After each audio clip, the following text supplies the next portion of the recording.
Ladies and gentlemen, welcome to this podcast, the Association's newsletter. We start as usual with the news headlines. Saudi Arabia leads the warring Afghan factions to peace. The Muslim World League condemns the eviction of Palestinian homes in Jerusalem and the imposition of sovereignty over them by force. The League and the Islamic Authority in Austria agreed to activate the Charter of Makkah. Welcoming the unconditional ceasefire in Gaza, the League calls for the preservation of Palestinian sanctuaries and the avoidance of the evacuation of Sheikh Jarrah's neighborhood. Al-Issa at the International Seminar lecture in Rabat saying, the Charter of Makkah filled the gap in the consensus of scientists on pressing issues. Al-Issa lectures at the Nissa Center of the U.S. Department of Defense and affirms Saudi Arabia is an inspiring global platform for consolidating the values of religious moderation.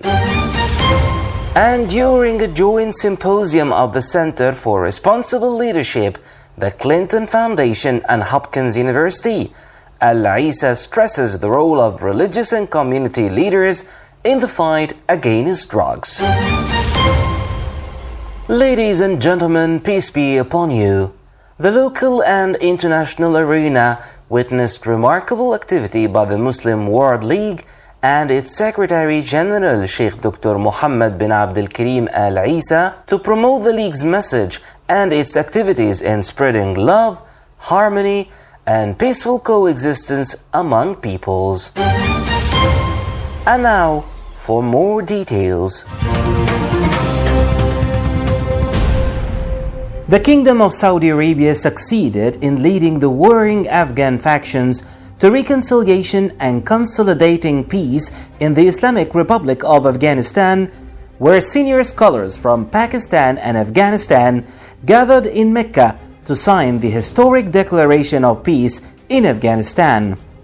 It's the declaration that paves the way for resolving the Afghan crisis by supporting negotiations between the warring factions and renounce acts of violence and extremism in all its forms and manifestations. The Secretary General of the Muslim World League, Chairman of the Association of Muslim Scholars, Sheikh Dr. Mohammed bin Abdul Karim Al-Issa, witnessed the signing of the declaration. The meeting took place in the Holy Mosque in Mecca under the umbrella of the Muslim World League, sponsored and supported by the Kingdom of Saudi Arabia. The declaration included an agreement to find a final and comprehensive solution to the Afghan conflict by supporting reconciliation between the conflicting parties in Afghanistan and reaching a common ground of reconciliation by addressing all political, social, economic, and other related issues.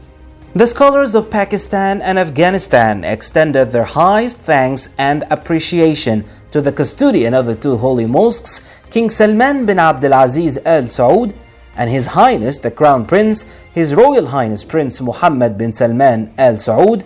May God bless them for the kingdom's firm and historical position towards supporting peace and stability in Afghanistan, noting the kingdom's efforts' sincerity to build bridges and unite the ranks, which culminated in gathering the scholars of both sides on one pulpit.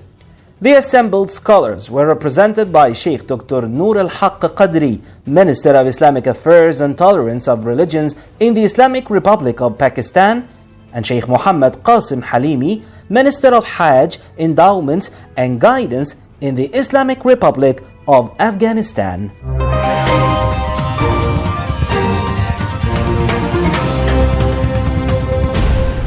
The Muslim World League, on behalf of its councils, assemblies, and international bodies, condemned the risky actions taken to evacuate Palestinian homes in Jerusalem and impose sovereignty over them by force.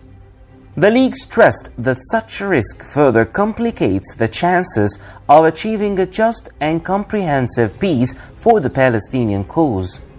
The statement by His Excellency, the Secretary General of the League, Chairman of the Islamic Scholars Association, Dr. Mohammed bin Abdul Karim Al-Issa, noted that any unilateral action would not serve the peaceful course of the issue and should be its only option for a just and comprehensive solution on the basis of the relevant United Nations resolutions and the Arab Peace Initiative. The statement continued to condemn all risks that use the logic of imposing will by force as a bet that is strongly rejected by Islam, Arabs, and internationally, and which loses in all its conditions as undermining peace efforts.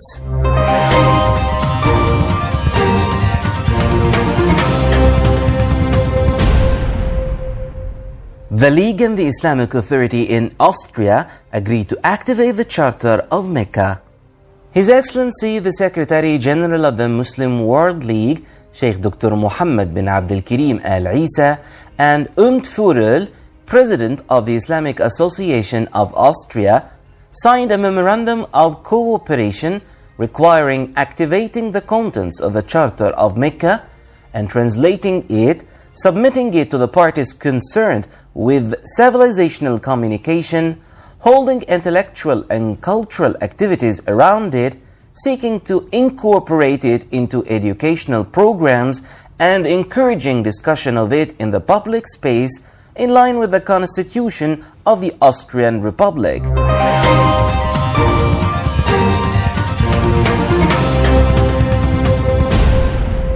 This came during the gathering in Dr. Al-Issa's office with the delegation of the Islamic Authority in Austria headed by Dr. Führerl.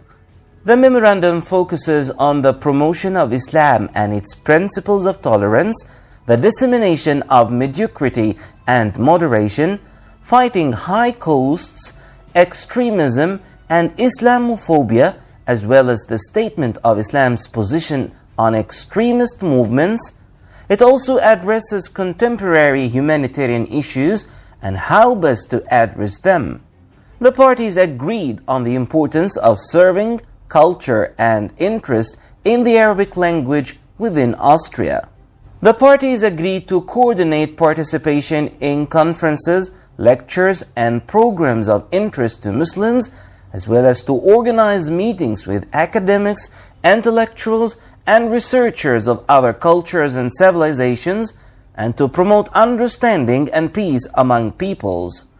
The two parties issued a joint statement in which they clarified their commitment to promoting joint action and spreading awareness of Islamic work and Austrian national values. They also expressed their eagerness to create programs to support national integration in cooperation with the relevant authorities.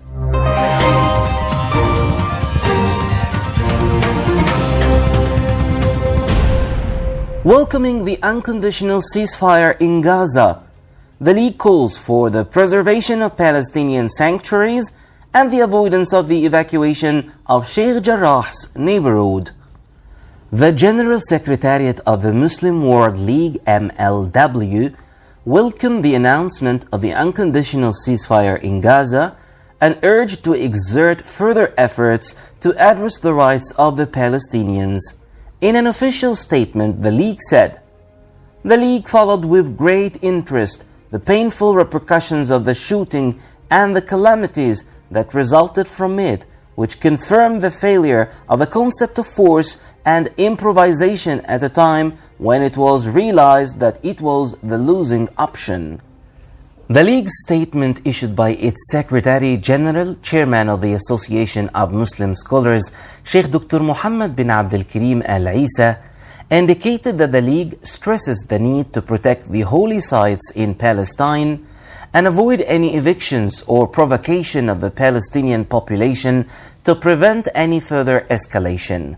The League stressed the importance of consolidating the fundamental principles to achieve a just and comprehensive peace for the case through the negotiation table, positive and effective dialogue, in order to reach a just and comprehensive settlement of the Palestinian issue in accordance with international legitimacy resolutions and the Arab Peace Initiative. The statement concluded by noting that the League appreciates the efforts made on the Arab and international levels to achieve ceasefire in the Gaza Strip and the statement also valued the Kingdom of Saudi Arabia from the logic of its Arab and Islamic weight, and due to its historical responsibility, its tireless endeavors to achieve the aspirations of the Palestinian people to establish their independent state with Jerusalem as its capital.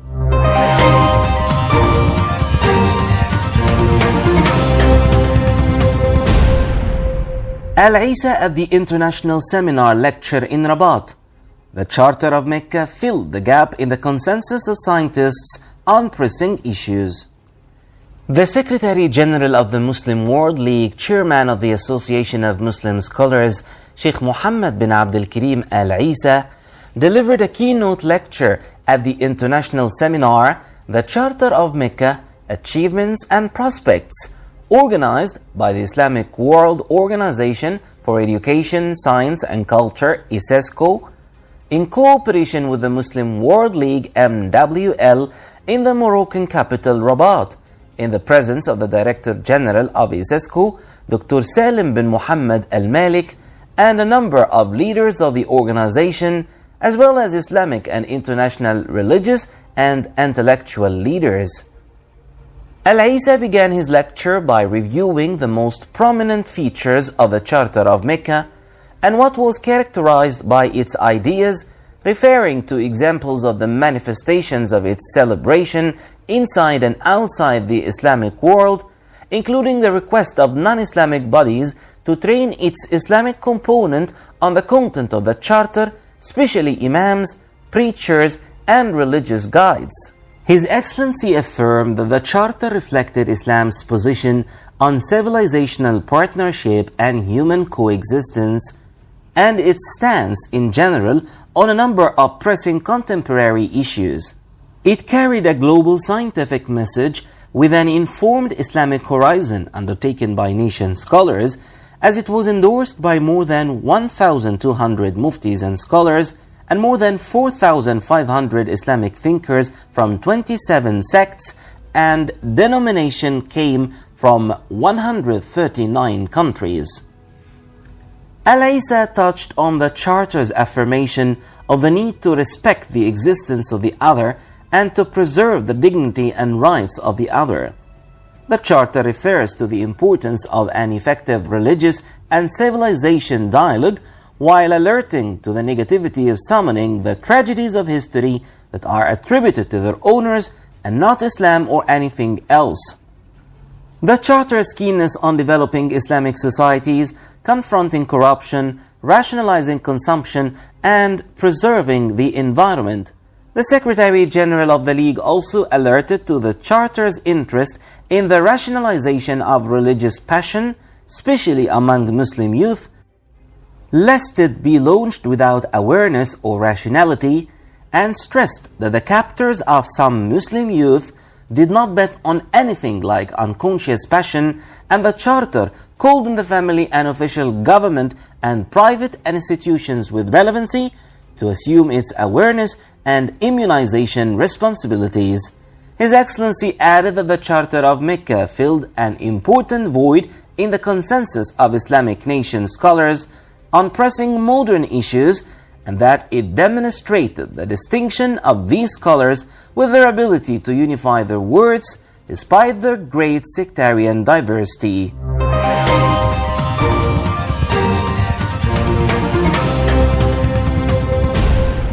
Al-Issa lectures at the Nissa Center of the U.S. Department of Defense, and he affirms Saudi Arabia is an inspiring global platform for consolidating the values of religious moderation. His Excellency, the Secretary General of the Muslim World League, Chairman of the Association of Muslim Scholars, Sheikh Dr. Mohammed bin Abdul Karim Al-Issa, affirmed that extremism was not based on an abstract political entity or on a military force, but rather on an ideology that was able to promote itself and pass its thoughts in the absence of the necessary scientific and intellectual confrontation. And from here, extremism was enabled, whoever kidnapped some young people, also taking advantage of the areas of political conflict where they multiplied in their swamps, taking advantage of religious sentiment devoid of awareness. This came in a lecture delivered by His Excellency on the ability of violent organizations to adapt and directed messages at the Near East and South Asia Center for Strategic Studies NISA of the U.S. Department of Defense, and in the presence of senior executives of the center. Dr. Al-Issa shed light on assessing the consequences of violent extremism around the world and analyzing the role of societies with all their activities in dealing with violent extremism trends. His Excellency reviewed the experience of the Muslim World League in combating violent extremism.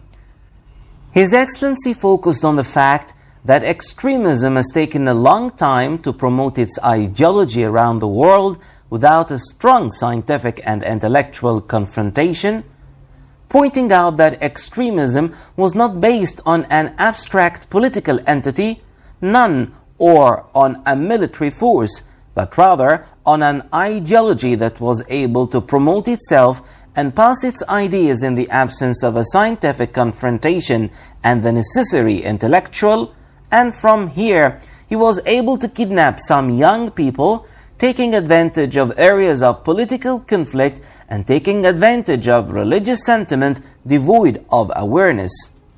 Al-Issa added, "The military confrontation with extremism and terrorism is very important, but the most important of them is the intellectual confrontation, and it passes through two stages. The first, preventive and immunization, starting with the family, school, and platforms for religious and social influence. And the second is therapeutic and mostly focuses on dismantling the ideology of extremism." The Secretary General of the Muslim World League stressed that the Kingdom of Saudi Arabia is today an inspiring global platform in consolidating the values of religious moderation. He said, after the establishment of the Islamic Military Alliance to combat terrorism in December of 2015 with its military, intellectual, and media access, there has become a major international turning point in that confrontation, specifically within the Islamic interior, and this was followed by the establishment of a number of global platforms to dismantle the ideas of extremist ideology.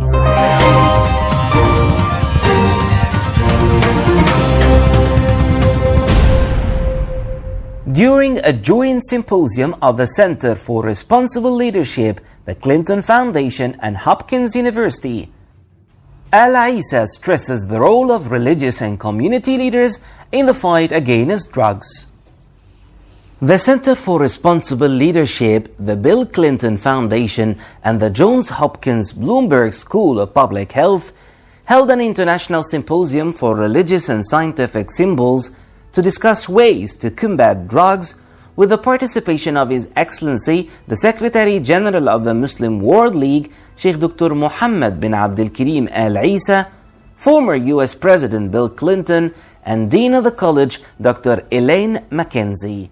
In his capacity as Chairman of the Board of Directors of the Center, Dr. Al-Issa explained that the first goal of religious and community leaders and specialized scientific centers is to launch motivational initiatives to keep individuals away from addiction and bring them towards treatment.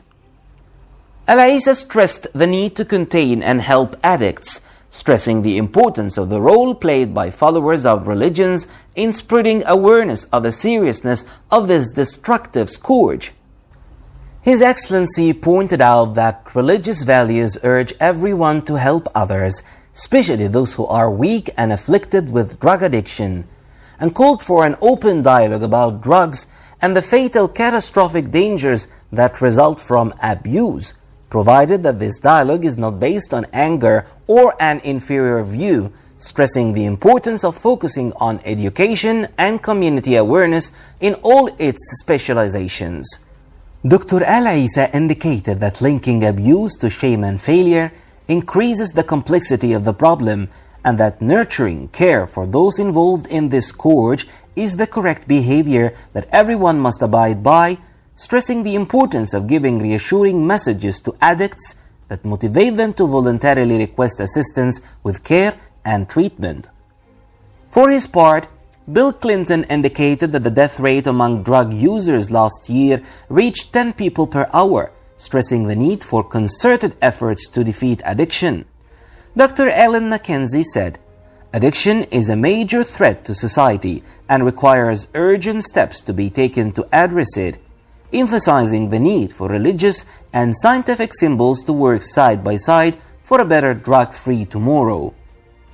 The participation of the Center for Responsible Leadership in the symposium comes as an institution concerned with facing the challenges facing the world by foreseeing the opinions of intellectual leaders on the best ways to overcome the obstacles that people are going through in this age. Ladies and gentlemen, that brings us to the end of our Association's newsletter podcast.